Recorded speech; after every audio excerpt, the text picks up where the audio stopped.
बिस्मिल्लाहिर्रहमानिर्रहीम। अस्सलामुअलैकुम। हमारे लेख को पढ़ने वाले और हमारी वीडियो को सुनने वाले लोगों से मेरा सवाल है और इस वीडियो के कमेंट में उनके जवाब का इंतज़ार रहेगा। सवाल नंबर 1, आपको कोई ऐसा व्यक्ति मिला है जो धोखेबाज और ठग बनकर आपको ठग पाएगा? सवाल नंबर 2, आपसे कड़वा बोलने वाला बंदा आपको कभी ठग पाएगा या धोखा दे पाएगा?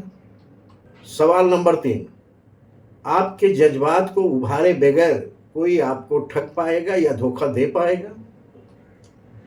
सवाल नंबर 4, आपको जोश दिलाए बगैर किसी से आपकी लड़ाई झगड़ा करवा पाएगा? साथियों, आपके दोस्त और आपके हमदर्द कभी आपको धोखा देकर ठगते नहीं हैं, मगर इसी विश्वास का इस्तेमाल करके ठग और धोखेबाज कुछ समय के लिए आपके दोस्त और हमदर्द बन जाते हैं और ठग लेते हैं।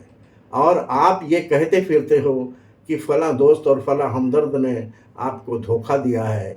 मतलब ये है कि जिसको आपने दोस्त और हमदर्द समझा था वो तो धोखेबाज और ठग था। सिर्फ दोस्त और हमदर्द का चोला पहना था धोखा देने के लिए। जय हिंद।